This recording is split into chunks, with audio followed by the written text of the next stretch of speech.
Promote a culture of inclusion, supercharge your communication, and unleash the full potential of your teams and leaders with the Inclusive Handbook collection from the Diversity Movement. As part of the collection, I wrote the Inclusive Leadership Handbook with Kurt Merriweather to empower leaders with tools needed to cultivate a culture that fosters creativity, innovation, and employee engagement. Through strategies, exercises, and self-reflection, leaders at all levels can enhance their effectiveness. Learn more at thediversitymovement.com/store. Use code HOL at checkout for 25% of your first order. DEI budgets are under attack, but the goals haven't changed. Whether you're looking to increase your DEI knowledge, expand your market reach, or gain a competitive advantage in business, we have the solution. TDM Library is your single source for expert-curated DEI resources, strategies, and solutions, all designed to help you transform your workplace culture and be a more effective contributor. For $9.99 per month, you get access to our searchable subscription-based digital library. There, you'll find articles, practical how-to guidebooks, podcasts, award-winning microvideos, and more than 700 Q&As. Designed to help DEI practitioners, thought leaders, and executives create a more inclusive workplace. Whether you prefer to listen, watch, or read, we have the resources for you. TDM Library goes beyond the basics to dive deep into topics such as inclusive language, the business case for DEI, talent acquisition, and C-suite engagement. For less than the price of a sandwich, you get access to our library of more than 1,000 pieces of original, expert-curated DEI content. Join today and get your first 30 days free. Get your library card now at tdmlibrary.thediversitymovement.com.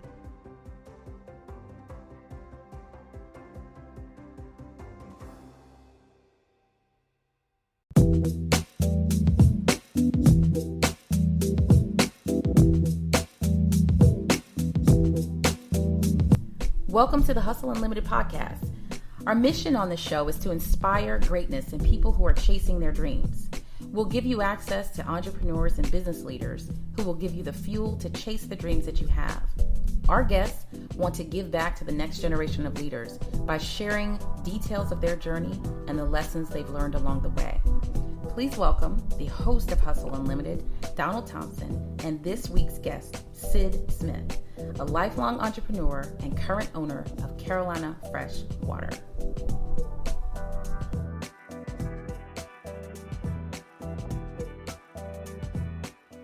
Sid, tell me a little bit about you.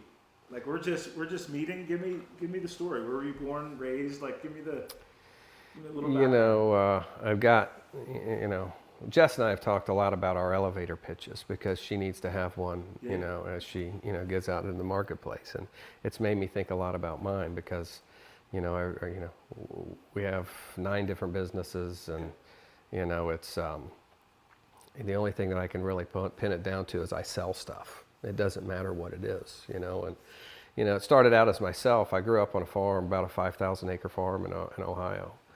So it's a pretty good enterprise, cattle and corn nuts, and grew sweet corn and carrots for Campbell's soup and those kind of things. But I learned that if you wanted something, there was always an opportunity or a way to be able to get it. So as we were farming, I would do things like, there was a berry farmer, a raspberry farmer that moved into our area. Well, nobody ever grew raspberries in Urbana, Ohio. So everybody kind of was thumbing their nose at him, like, raspberry farmer. Well, I wouldn't introduce myself to him because this guy's going to need something, right? And he may pay better.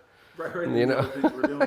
So I found out that he needed straw. So I'd go out to the local farmers, and I didn't even have my driver's license yet, but we rode our dirt bikes everywhere as long as the sheriff wasn't around, and would contract different wheat fields from farmers. And I said, oh, look, I'll keep all the weeds out of them if I can buy your straw after you take the weed off. And they said, okay, do that. So then I'd buy it and I'd bale it, and then I'd sell it to him for his raspberry farm. And that was my first business of being able to, I had to contract my older buddy that could drive because I couldn't even drive to haul it to him.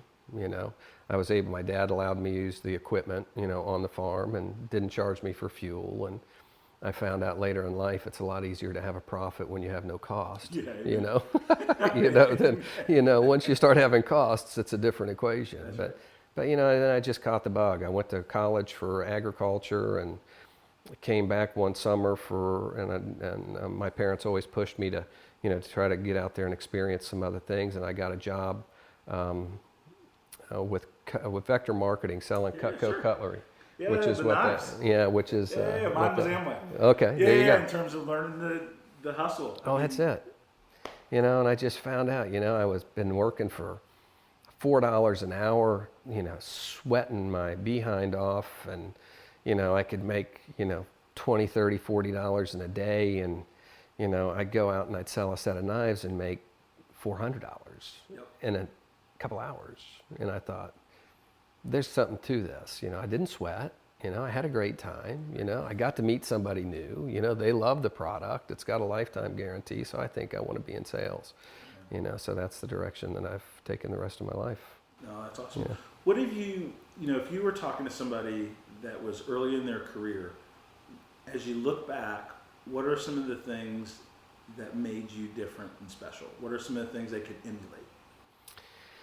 Well, we just talked about it over there. You know, I think that, you know, the number one thing I think is you just have to have a resolve to not quit. If you've made up your mind, you know, that you're going to do something, you know, I've tried to instill in my girls, you know, you can decide not to do it, right?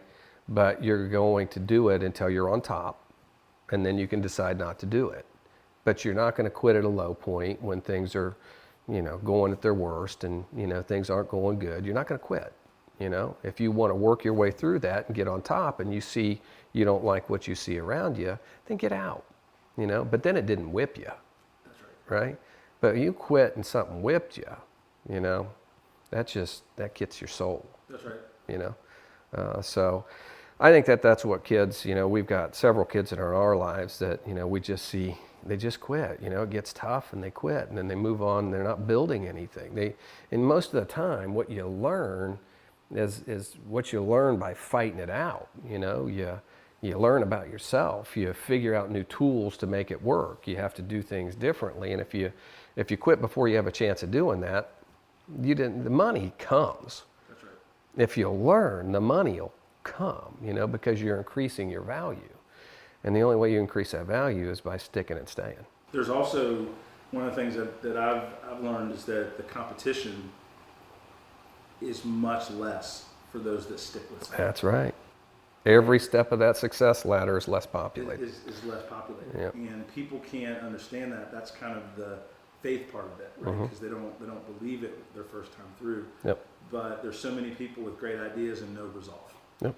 And I'd rather find people with heavy resolve, and maybe they don't have enough good ideas, because you can find more good ideas. That's right. But you can't find the resolve. What do you do to keep yourself sharp? Like, what do you tell me about some of the things you read, some of the people that you learn from that maybe have inspired you over the years? You know, I can learn from anybody I meet. You know, it's one of the reasons I was excited about meeting you. Me as well. You know, so, but I learn from my employees that aren't getting it done, what not to do, you know, many times. And I learn from guys like you know, that have other businesses. I like to hang out in a tough crowd.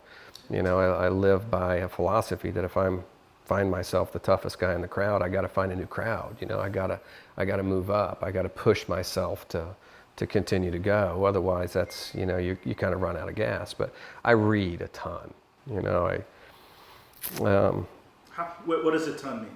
You know, I read every day. You know, something. You know, if only if I have 10 or 15 minutes. On the way here, I bought a book for both of my daughters and my wife. We're all reading a book together by Joe Dispenza, and we have a book club that we talk once a week about the chapter. We don't make it unreasonable. We read a chapter a week of that book, and then we take 20, 30 minutes and discuss what we got out of it. And because I want to encourage them to have those same habits, you know, that if you're going to look at something a new way, you have to have new information. If you wake up with the same information that you had yesterday, you're just going to be doomed to repeat what you had yesterday. So our job is to try to get new information, which is going to give us new output. That's right. And it also, what I would say is creativity is based on who you spend time with. Mm-hmm. And coming up as a business leader personally, the best way I could spend time with heroes is through books. That's right. Right, because you're never at a point in life that you can't afford either to buy a book, Mm-hmm. a used book, or get a library card. Yep. Right? That's and, with social media and different things, 140 characters, I think reading as a habit is being diminished. And so it's awesome that you do it, but more importantly, you teach it to the ones you love, Mm-hmm. which is really cool. If you had to brag on yourself a little bit, and I know that's tough, most entrepreneurs I know are pretty humble and have done a lot. Tell me a little bit about one of your success stories. Tell me about a business challenge that you overcame and some of the things you had to do to get there. They're all tough in their own way, aren't they? I've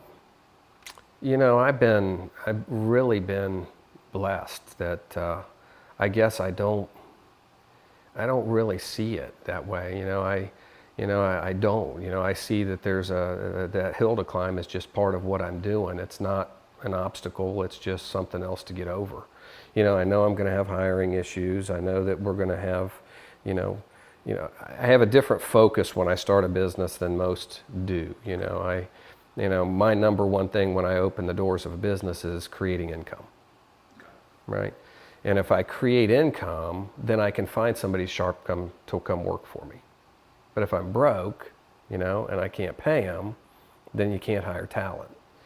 Because I can't get done what I've got going on around here without having people that are sharper than I am, So they've got to be, they may not know the overall thing, but if I can find a sharp guy here and a sharp gal here and a sharp person for over here, that are great at their skill set, that it allows me to do what I want to do by, As a creative, and be a creator. That's it. And then I got to be smart enough to stay out of their way because they're better at it than I am, which how hard that is. You're preaching to the choir. We had a pretty big meeting in my office today, and literally the best thing I did was stay out of it. Right? It was the CEO of a $100 million company for us, and in my marketing agency, one of the latest ventures. That's a pretty big deal, right? And we had an hour and a half on this gentleman's calendar. But the team that I had in the room meant really I needed to be there for about 10 to 15 minutes. That's right. But not dominate the dialogue. Yep. And if you don't have great people, then you feel like you need to be in every meeting. And the goal is to get and keep great people. Well, you mentioned creating income to attract them. How do you keep talented people wanting to work with you, for you, partner with you? What do you think about in terms of that retention model, in terms of talent? Well, you give them an environment that they can succeed in. You give them an environment that, that is safe, that has integrity. I don't believe that, we have, at Carolina Freshwater, we have our core values printed on every hallway and every room, and we made it to where it meant something to us, and we call it the pig, that we wanted to, when we started that company, we wanted to hire people that were like us, right? That we wanted to create an environment by hiring people that wanted that environment or lived those ethics already. So they needed to be dependable. They needed to be energetic. They had to be positive. They needed to have integrity, and they needed to be green and growing. And if they didn't have those qualities, and when we're sitting down and interviewing somebody, we're asking you questions to find out whether you have those qualities. That's right. And when we find out that we hire somebody that has those qualities, our workplace becomes someplace that you want to be. Yes. It's as fun or more fun than being at home. But when we violate that, and we hire this hotshot salesman that has no integrity, I and the pig, because we know of the sales volume that he can create, even if we bring him in and he succeeds short term, he'll never succeed long term. That's it. Because he'll sit around and talk to somebody on a coffee break and say, oh yeah, I really duped him on this one. And the other person will look at him like, what? Is that what we're doing now? Yeah. Why would you do that? And they look at him like, so he doesn't fit in, and he'll go away because we have such strength in our commitment to everybody creating a work environment that we want to have. And then you pay them based on their ability to get it done. You know, I believe in having a pay program that's set up that whoever's working here and the company are all on the same page, right? So if they're doing well, the company's doing well. So we're both chasing the same thing. So if they're chasing it and we're chasing it, they're going to make the kind of money that they want to make, and many times more than they ever thought they could make. And while they're doing that, the company's doing better as well. Now, Carolina Clean Water. Carolina Fresh. Did you start the business from the ground up? Did you buy the business? Did you tell me a little bit about that story? You know, it was an afterthought. My partner and I in the security business were walking through the telemarketing. We have a telemarketing company too, and it primarily generated business leads for the security company, calling business to business all day long. Telemarketers would get up at 5 o'clock in the afternoon, be done, and we were walking through there at 5:10, or actually about 5:01, right? You know, and the rooms got empty. Right. And we're thinking, you know, what a beautiful facility, you know, to have sitting idle. You know, maybe we need to have an evening campaign. So we started looking around for, you know, different businesses that might be business to consumer, B2C, that we could call on in the evenings, and we actually sold a customer a security system that was in the water business. And she said, boy, you guys would be great at this. It aligns with everything that you're already doing. You're setting appointments, you're qualifying appointments. You send a sales rep out to be able to show us what we're getting. You install it, you know, the same day or the next day. You provide financing to make it affordable. You guys would be great in the water business. So we went down, talked to her for a little while, and said, you know, I think that we would be good. So we started up in April of 2014, and right about the time that we got our first group ready to graduate and go out and run their first demos, Duke Power was nice enough to assist us with a coal ash spill. So everybody that we called wanted to have their water tested. So sometimes it's better to be lucky, you know, than good. So we had a lot of interest in the marketplace is what happened, you know, so we had an abundance of leads to be able to go out and call on, and we just got better. We went from 0 to about $1 million our first year, $3 million our second year, $6 million our third year, and we'll do between $8 and $10 million this year. Awesome. You know, so it's continuing to almost double in size every year. How many employees? 50.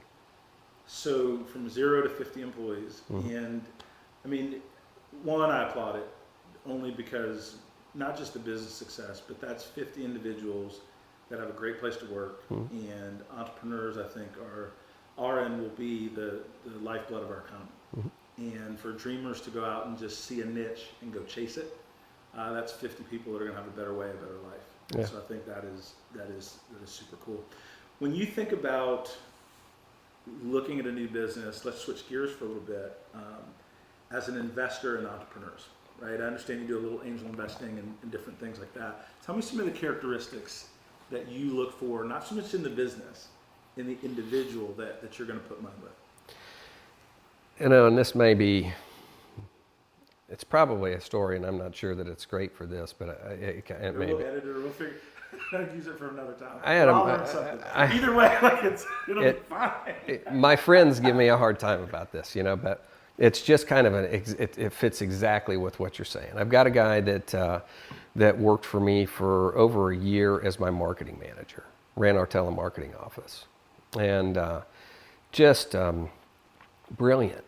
You know, off the charts. I mean, could give you any number about his department, was great at working with people, understood the basics, because we're very regimented. I know, you know, we know exactly what our sales and our installation output's going to be at the beginning of each and every month, because we know we have a formula. We know if we send out X number of pieces of mail, we're going to get Y return, and once we get that return, it's going to translate into this number of demos. This many demos turns into this many sales turns into this many installs. You made it a math problem. Exactly. So it's a formula. There's no guesswork of what we're doing. Well, this young man was able to do the same thing in the telemarketing department. I mean, he really had it as a science. Well, he was having some difficulties at home. I mean, just personal issues that were affecting his ability to be at work and still feel comfortable with what was going on at home. And he didn't just run from them. He came to me and explained to me the problems that he was having. And and just said, look, I mean, because that job, he's working till 8 o'clock, 9 o'clock at night, because we're an evening campaign. And he just said, boss, I don't know. I don't know how to do it. I don't know how to do both and be able to, to have a good lifestyle at home. So I said, well, we're going to figure this out because I want you in our organization, somehow. We're going to figure something out. So we transitioned him out of manager of that department. And I said, take a couple weeks, get things going right at home, and then we'll sit down and talk again. Well, he came back to me. It just so happened that he used to be the #1 online poker player in the nation when that was legal, when it first came out. Got it. Well, the reason he got into the telemarketing industry was because they made it illegal to be able to do actual betting online, so he got out of it. And well, they just legalized it, made it to where it was legal again. And he says, look, I want to play in some of these poker tournaments. And in fact, I want to go to Vegas and play in the World Series of Poker, but I need a backer. And he says, I don't have the cash to be able to do it. I just bought a new house and so forth. And I said, what are you talking about? And he told me, and I said, okay. I said, well, I believe in you. So we put together an agreement that he was going to pay me a percentage of his winnings, and he would pay me so much a month back each and every month until he paid me back, and it would give him the ability to go play in that tournament. He won it. Awesome. He won it. $260,000. So, but I didn't, I don't know anything about poker, I don't want to know anything about poker. It's not my interest, but I believed in him. That's right. He had what it takes. He studies this sport. He didn't go there unprepared. He knew what he was doing. It wasn't a gamble. He knew he was going to win something, and he's continued to make that a good investment for me every month. Got it. So, I look for people that don't run from issues. He wasn't trying to run from his responsibilities. He was displaying everything that was important to us. He came to me with his issue. He didn't just, how many times did somebody just not show up? Right. No. And he didn't. He worked out a notice, and because of that, we're still working together today. And there'll be a time that poker's not important to him, and he and I will do something else together. I mean, I try to encourage people, if you bring a problem work-wise or even personal-wise, but they're intertwined in business, right? Mm-hmm. Then it's our problem to solve together for the good of our business, right? If you're going to keep it to yourself, then you need to handle it. Yep. And meet your objectives. Yep. Right? Like, that's right. kind of my, but if you bring it together, then it's our problem. Yep. Let's figure this out. Yep. Right? And to try to encourage that, because, I've always learned if I could handle it on my own, it wouldn't be a problem. Yep. So asking for help is ego sometimes painful, but losing is worse. Mm-hmm. And so since losing I was more afraid of, I was always more eager to try to find somebody that could assist me with something I needed to overcome. Yeah, well, because to me, losing was worse. Yeah. Well, that's right. You weren't afraid to ask for help. Yeah. And I think that's so important. When you look back, you talked to me about your ingenuity on the farm and selling straw to the raspberry farmer. That's awesome. Give me an example to where you achieved something, but success was in doubt. Like, give me that story in one of your businesses to where, things weren't going great, and you had to make a pivot or two, and you got it to the other side. That's in every one of them. Right. Well, pick one. That's in every one of them. I mean, we've had, I bought a Chrysler store. I bought I partnered with my next door neighbor. When we first moved to North Carolina, we moved into Oxford Hunt, and my next door neighbor was a guy by the name of John Heaster, who now owns 3 dealerships.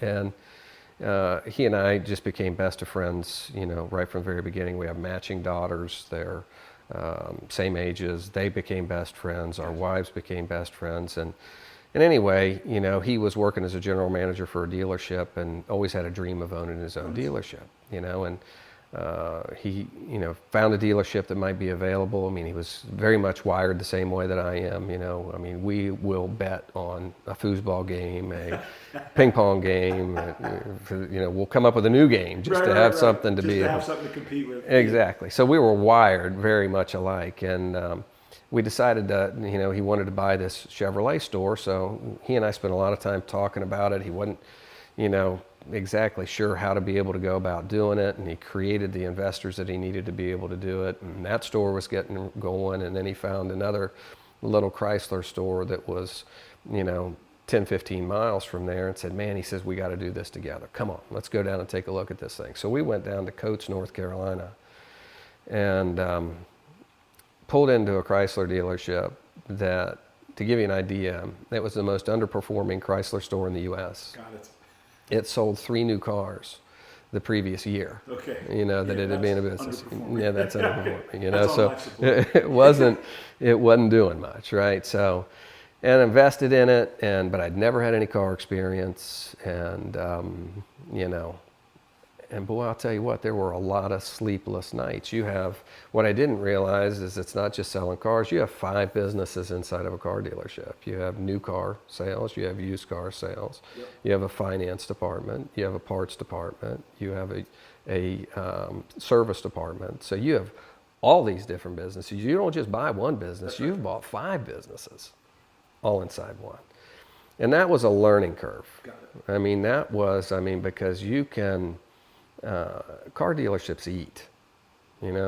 If my telemarketing business is not doing well, I could go over there tomorrow morning and say, see you everybody, if I wanted to, and it wouldn't need another dime. Got it. Car dealership, you've got $25 million worth of inventory sitting there, and it doesn't get worth more every day. It only gets worth less every day, right?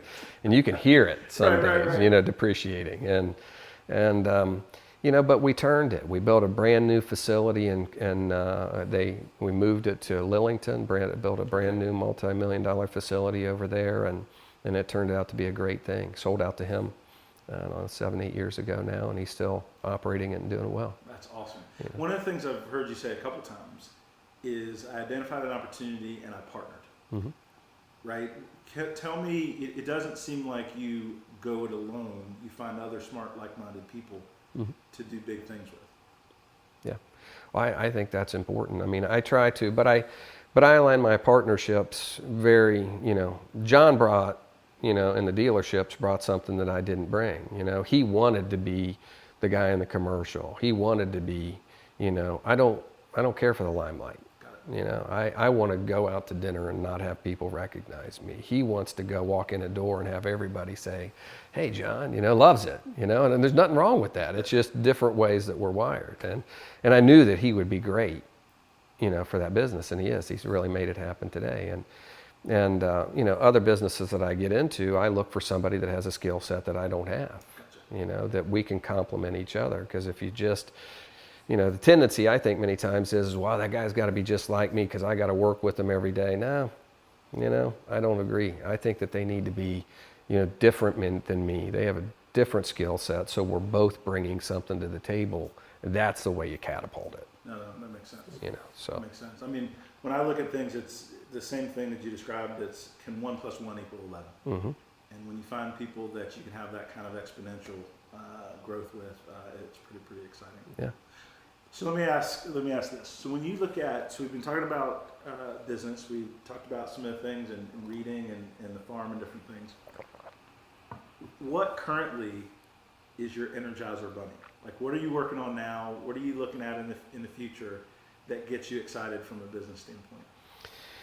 There's a lot of different things that we've got in the pipeline. We've got, warehousing business that's just taken life in an area where CSX is just building a new intermodal over in the Wilson Rocky Mount area that I think is going to be outstanding. I've had multiple people hit me with an industry that I think for years and years has been looked at as kind of like owning a strip club, but it's the cannabis industry. Yeah. And it's an area that I think is coming. It's here. Yeah. And the great part of what we have in North Carolina is we have a vast resource of farmers that know what they're doing. That have equipment, that have farms, they have talent and labor force, already at their disposal, and they're struggling for crops that they can grow and make money. So I think that we can bring something back to the state that gives them the ability to have something that tobacco used to be. That's right. Because I mean now, tobacco, where it, it's like out of black eye, for lack of a better term. It's no longer with the health conscious wave kind of our environment. Whereas at least the cannabis thing, even if somebody has some moral reasons behind it, there's some medical reasons why it's pretty strong. And the other thing is, it's going to happen somewhere. Yeah. And so when you're competing for jobs and recognition on a national basis, you want your farmers to be able to feed too. That's it. And grow, right? Yeah. A lot of times we take on issues for different reasons, but if it's going to happen, why not feed some families? That's it. We've got everything. We've got great farmers, great land to be able to do it, and I think it's coming. I don't think that there's any doubt that it's coming. So I'd like to be a part of it. When you look at the education that your daughters have received over the years and now in college and different things like that, what do you think the school systems should teach that they don't? A lot. Me too. I mean, a lot. I think that the first thing that we got to go back to teaching is you're responsible. You are responsible for the results that you're getting.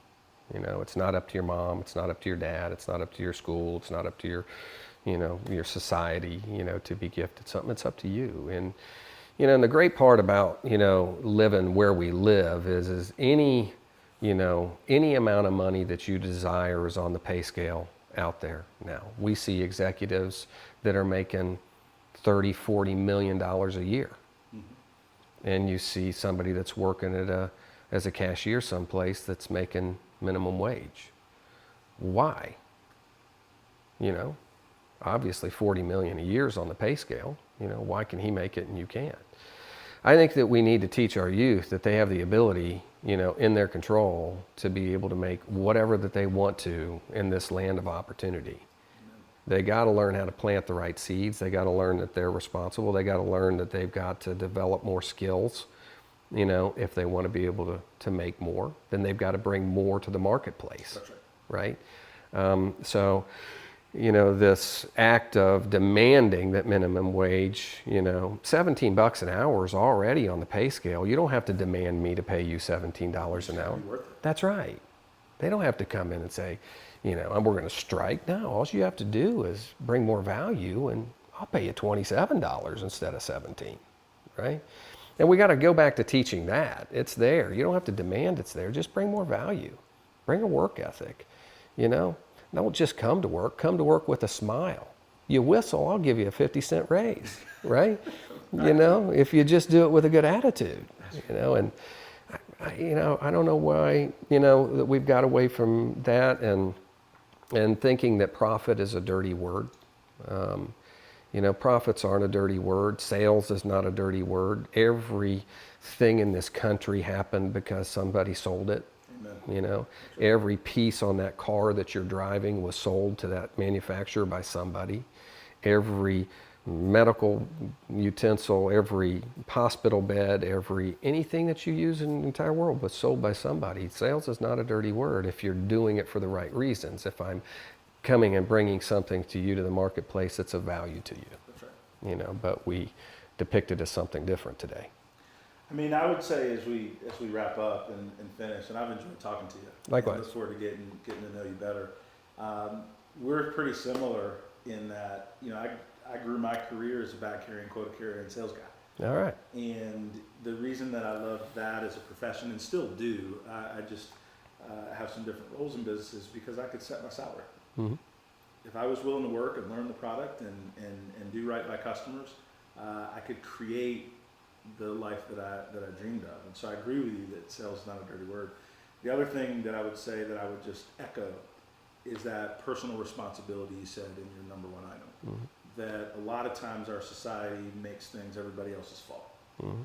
And the decks may be unfair. But I was raised that you can't control that.